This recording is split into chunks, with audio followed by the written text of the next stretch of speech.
Hello everyone, आज हम इस वीडियो में बात करने वाले हैं डॉक्टरों की तरह आप भी हज़ारों एंटीबायोटिक मेडिसिन कैसे याद कर सकते हैं। इस वीडियो को देखने के बाद आपको बहुत सारी एंटीबायोटिक मेडिसिन याद होने वाली है। ये वीडियो आपके लिए काफ़ी इंपॉर्टेंस होने वाली है, तो इस वीडियो को लास्ट तक ज़रूर देखें। चलिए वीडियो को स्टार्ट करते हैं। अब हम बात करेंगे प्रीफिक्स और सफिक्स के बारे में। तो प्रीफिक्स शब्द के शुरू में जो शब्द आते हैं उन्हें हम प्रीफिक्स कहते हैं, जैसे डिस्टर्ब, डिसोनेस्ट और डिस्चार्ज। इसके शुरू में डिस आया और इसके शुरू में भी डिस आया और इसमें भी डिस आया, इसे हम कहेंगे प्रीफिक्स। यानी कि जिस शब्द के शुरू में एक जैसा यानी कि सेम वर्ड आए उसे हम प्रीफिक्स कहते हैं। सफिक्स की बात करूं तो शब्द के अंत में जो शब्द आते हैं उन्हें हम सफिक्स कहते हैं, जैसे फ्रेंडशिप, मेंबरशिप और वर्कमैनशिप। इसके लास्ट में भी सिप आया और इसके लास्ट में भी सिप आया और इसमें भी सिप आया। यानी कि जिस वर्ड के लास्ट में सेम वर्ड आए उसे हम सफिक्स कहते हैं। ये पूरे टॉपिक आपको आगे की स्लाइड में समझ में आने वाली है। हमारी जो सबसे पहली मेडिसिन कैटेगरी है वो है फ्लोरोक्विनोलोनेस। इस ग्रुप की मेडिसिन के लास्ट में फ्लोक्सासिन देखने को मिलता है। यानी कि किसी भी मेडिसिन के लास्ट में आपको फ्लोक्सासिन देखने को मिले तो वो कौन सी ग्रुप की मेडिसिन हुई, वो हुई फ्लोरोक्विनोलोनेस ग्रुप की मेडिसिन। यानी कि सफिक्स आपको लास्ट में फ्लोक्सासिन हुई तो वो फ्लोरोक्विनोलोनेस ग्रुप की मेडिसिन मानी जाती है। जैसे बालोफ्लोक्सासिन हो गया, सिप्रोफ्लोक्सासिन, नॉरफ्लोक्सासिन, पी फ्लोक्सासिन, ओ फ्लोक्सासिन, एस्पार फ्लोक्सासिन, लीमोफ्लोक्सासिन, लीवोफ्लोक्सासिन, गेमीफ्लोक्सासिन, मोक्सीफ्लोक्सासिन। इन सभी मेडिसिन के लास्ट में आपको फ्लोक्सासिन फ्लोक्सासिन देखने को मिल रहा होगा। तो ये सभी मेडिसिन कौन सी ग्रुप की मेडिसिन हुई? ये मेडिसिन सभी फ्लोरोक्विनोलोनेस ग्रुप की मेडिसिन होती है। अब हमारी इसमें से सबसे ज़्यादा हमारी इंडिया में इस्तेमाल होती है वो होती है सिप्रोफ्लोक्सासिन, नॉरफ्लोक्सासिन, ओफ्लोक्सासिन, लीवोफ्लोक्सासिन और मोक्सीफ्लोक्सासिन। ये इनमें से जो हमने मेडिसिन बताया वो हमारे इंडिया में सबसे ज़्यादा इस्तेमाल में लिए जाते हैं। इस मेडिसिन की यूज की बात करूँ तो निमोनिया हो गया, यूरिनरी ट्रैक्ट इन्फेक्शन हो गया और डायरिया, स्किन इन्फेक्शन और बोन एंड जॉइंट इन्फेक्शन में हमारे इन सभी मेडिसिन का इस्तेमाल किया जा सकता है।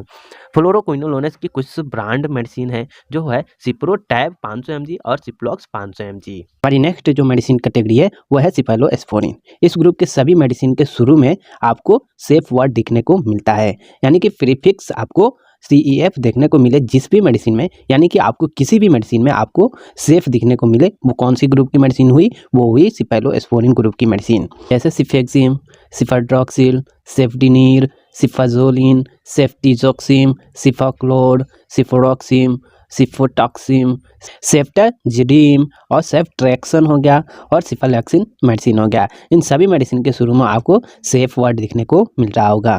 तो ये सभी मेडिसिन कौन सी ग्रुप की मेडिसिन हुई? ये हुई सिफाइलोस्पोरिन ग्रुप की मेडिसिन।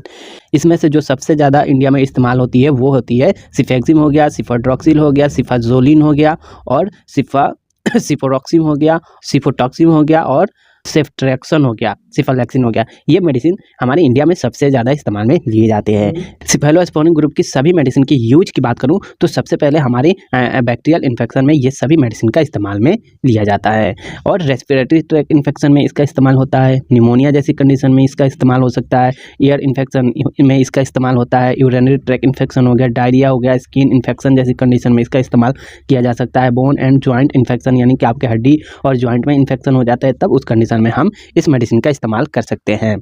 हमारी नेक्स्ट जो मेडिसिन कैटेगरी है वो है टेट्रासाइक्लिन। यानी कि टेट्रासाइक्लिन ग्रुप की मेडिसिन के लास्ट में आपको साइक्लिन देखने को मिलता है। यानी कि किसी भी मेडिसिन के लास्ट में आपको सफिक्स साइक्लिन दिखे तो वो कौन सी ग्रुप की मेडिसिन हुई? वो हुई टेट्रासाइक्लिन ग्रुप की मेडिसिन। जैसे टेट्रासाइक्लिन हो गया, डॉक्सीसाइक्लिन हो गया, मीनोसाइक्लिन हो गया, डेमिक्लोसाइक्लिन हो गया, टेगीसाइक्लिन हो गया। इन सभी के लास्ट में साइक्लिन साइक्लिन देखने को मिल रहा होगा। ये सभी मेडिसिन कौन सी ग्रुप की हुई? तो ये टेट्रासाइक्लिन ग्रुप की मेडिसिन हुई। इसमें से सबसे ज़्यादा जो हमारे इंडिया में इस्तेमाल में ली जाती है वो होती है टेट्रासाइक्लिन, डॉक्सीसाइक्लिन और मीनोसाइक्लिन। इस मेडिसिन की यूज की बात करूं तो निमोनिया हो गया, यूरिनरी ट्रैक्ट इन्फेक्शन हो गया, डायरिया हो गया, स्किन इन्फेक्शन हो गया, सेक्सुअली ट्रांसमिटेड इन्फेक्शन जैसे कंडीशन में हमारी इस मेडिसिन का इस्तेमाल में लिया जाता है। हमारी नेक्स्ट मेडिसिन कैटेगरी है वो है पेनिसिलिन। यानी कि इस ग्रुप के मेडिसिन के लास्ट में सिलिन वर्ड देखने को मिलता है। यानी कि किसी भी मेडिसिन के लास्ट में सिलिन यानी कि किसी भी मेडिसिन के लास्ट में सफिक्स आपको सिलिन वर्ड दिखे तो ये कौन सी ग्रुप की मेडिसिन हुई? ये हुई पेनिसिलिन ग्रुप की मेडिसिन। जैसे डाइक्लोक्सासिलिन, बकम्पासिलिन, मोक्सिसिलिन, कार्बेनिक्सिलिन, क्लोक्सासिलिन, पिप्रासिलिन, एम्पिसिलिन और बेंजिल पेनिसिलिन। सभी के लास्ट में आपको सिलिन सिलिन वर्ड देखने को मिल रहा होगा। इसमें से जो सबसे ज़्यादा इंडिया में इस्तेमाल होती है वो है मोक्सिसिलिन और क्लोक्सासिलिन, पिप्रासिलिन और एम्पिसिलिन और पेनिसिलिन। ये सभी मेडिसिन इंडिया में सबसे ज़्यादा इस्तेमाल में ली जाती है। इस मेडिसिन की यूज की बात करूँ तो बैक्टीरियल इन्फेक्शन हो गया, रेस्पिरेटरी ट्रैक इन्फेक्शन हो गया, pneumonia, ear infection, urinary track infection, diarrhoea और स्किन इन्फेक्शन जैसी कंडीशन में आप इस मेडिसिन का इस्तेमाल कर सकते हैं। हमारी नेक्स्ट जो मेडिसिन कैटेगरी है वो है अमीनोग्लाइकोसाइड। इस ग्रुप के अंत में आपको सीन वर्ड देखने को मिलता है, यानी कि आपको किसी भी मेडिसिन के लास्ट में सीन वर्ड दिखे तो वो कौन सी ग्रुप की मेडिसिन हुई, वो हुई अमीनोग्लाइकोसाइड ग्रुप की मेडिसिन। जैसे एमिकासिन हो गया, जेंटामाइसिन हो गया, टोब्रामाइसिन हो गया, नेटिलमाइसिन हो गया, नियोमाइसिन, सीसोमाइसिन हो गया, कानामाइसिन हो गया। इन सभी मेडिसिन के लास्ट में सीन वर्ड देखने को मिल रहा होगा। तो ये सभी मेडिसिन कौन सी ग्रुप की हुई, तो ये अमीनोग्लाइकोसाइड ग्रुप की मेडिसिन होती है। और इसमें से जो सबसे ज़्यादा हमारे इंडिया में इस्तेमाल में ली जाती है वो है एमिकासिन, जेंटामाइसिन, टोब्रामाइसिन और नियोमाइसिन और कानामाइसिन। ये मेडिसिन सबसे ज़्यादा हमारे इंडिया में इस्तेमाल में ली जाती है। इस मेडिसिन की यूज की बात करूँ तो बैक्टीरियल इन्फेक्शन और सीरियस इन्फेक्शन हो जाते हैं, रेस्पिरेटरी ट्रैक इन्फेक्शन हो गया, निमोनिया हो गया, ईयर इन्फेक्शन हो गया, यूरिनरी ट्रैक इन्फेक्शन हो गया, diarrhoea, skin infection, bone and joint infection जैसे कंडीशन में हम इस मेडिसिन का इस्तेमाल कर सकते हैं। अमीनोग्लाइकोसाइड ग्रुप की मेडिसिन आपको किसी भी मेडिकल स्टोर पे आसानी से मिल जाते हैं। तो उम्मीद करता हूँ कि आपको वीडियो अच्छी लगी होगी। तो रोजाना ऐसे ही मेडिकल से जुड़ी वीडियो को देखने के लिए हमारे चैनल को सब्सक्राइब करें। फिर मिलते हैं अगले वीडियो के साथ, जब तक के लिए बाय बाय।